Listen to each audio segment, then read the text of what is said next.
So hello nga guys, Janice here, aka Turuan PH. And today's vlog is kind of different vlog kasi wala muna tayong mga educational content ngayon. Ay total Turuan PH naman din yung content natin, ay magbibigay tayo ng mga YouTube tips o sasabihin ba natin mga TikTok tips. Okay? Yan, sa mga hindi pala nakakilala sa atin, ako po pala si Janice Salomon, o mas kilala sa TikTok na Turuan PH, at meron tayong 680,000 followers mahigit, at unti na lang ay mabe-verified na din tayo sa TikTok. Marami kasi nagtatanong sa TikTok kung paano ko doon na-achieve yung ganong karaming followers, ganong karaming likes. Ay total nandito naman din kayo sa aking YouTube channel. Welcome na welcome kayo, at kung bago ka pa lang dito ay mag-subscribe ka at hit mo yung notification bell para lagi kang updated sa aking mga every upload. Kaya let's go na tayo sa tatlong pamamaraan o tatlong bagay na dapat yung gawin para sumikat sa TikTok. So tips number 1, dapat meron kang solid contents. Lahat naman siguro ng mga sikat na tao sa social media ay mayroong kanya-kanya mga contents. So sa mga hindi pala nakakaalam kung ano yung contents, yan yung mga ginagawa mo o pinapakita mo sa mga audience mo sa social media. Lahat ng tao sa social media ay mayroong kanya-kanya mga contents. So kapag gagawa ka ng mga video mo sa TikTok, kailangan meron kang sarili mong content. Kung magaling kang sumayaw,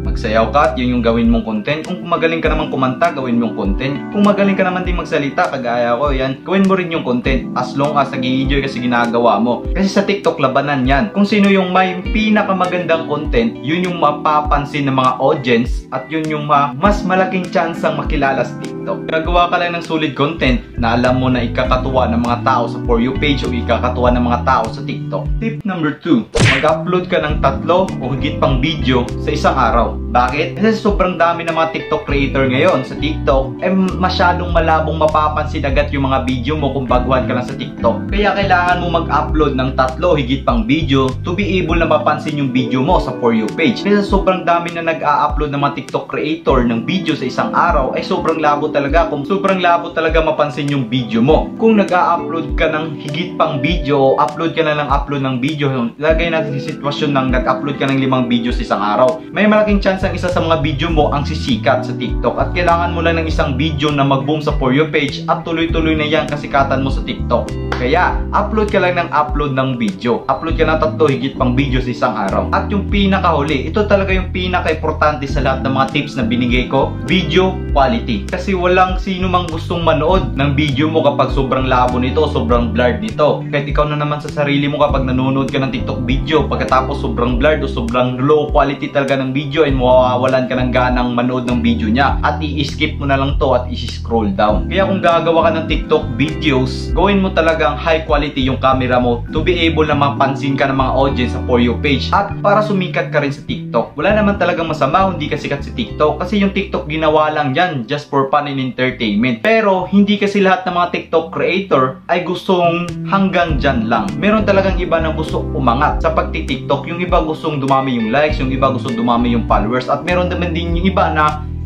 nag-i-enjoy lang habang nagti-TikTok kahit di sila sikat. Kaya yun yung pinaka-importante, enjoy what you're doing. At hanggang dito lang yung vlog natin. Once again, this is Janice Salomon, Turuan PH, at kung bago ka lang sa channel ko, mag-subscribe ka para sa more tips and more educational content. At syempre, storytelling. At kung di mo pa ako na-follow sa TikTok, follow mo ako at Turuan PH. Kaya yan, thank you for watching.